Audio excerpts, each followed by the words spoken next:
হাইমচরে আদর্শ শিশু নিকেতন স্কুলে নতুন শিক্ষাবর্ষের শ্রবক প্রদান অনুষ্ঠিত। বিস্তারিত দেখুন ডেস্ক রিপোর্টে।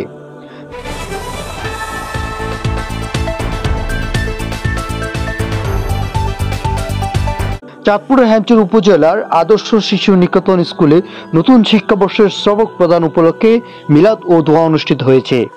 মঙ্গলবার 7 জানুয়ারি 2025 সকাল 11 ঘটিকায় বিদ্যালয় মিলনায়তনে শ্রবক প্রদান উপলক্ষে মিলাদ ও দোয়া অনুষ্ঠিত হয়।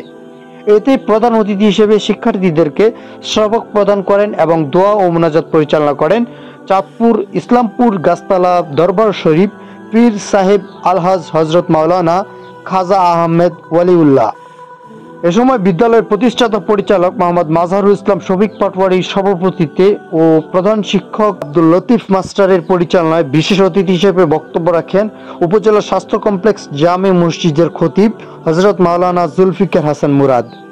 বিশেষ অতিথি হিসেবে উপস্থিত ছিলেন প্রবীণ রাজনীতিবিদ ও বিশিষ্ট সমাজসেবক মোহাম্মদ ইসাহাক মেহনতি, হাইমচর প্রেস ক্লাবের আহ্বায়ক মোহাম্মদ ফারুকুল ইসলাম, সদস্য সচিব শাহেদ হোসেন দীপু পাটোয়ারি, দক্ষিণ আলগী ইউনিয়ন বিএনপি সাধারণ সম্পাদক আবুল বাশার বাসু মাঝি, উপজেলা যুবদলের আহ্বায়ক জহিরুল ইসলাম মাঝি, উপজেলা স্বেচ্ছাসেবক দলের সাবেক আহ্বায়ক বোরহানুদ্দিন জোটন, উপজেলা স্বেচ্ছাসেবক দলের সদস্য সচিব জহিরুল ইসলাম মিয়াজি, উপজেলা ওলামা দলের সদস্য সচিব মাওলানা আলাউদ্দিন আনসারি।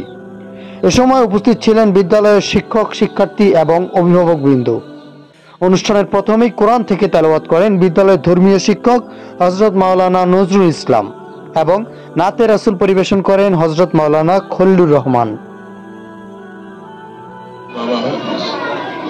জনমের মতো মার চেহারাটা দেখবে না, কবরের পাশে দাঁড়াইয়ে মা মা বলে ডাক দেয়, মা জবাব দেয় না।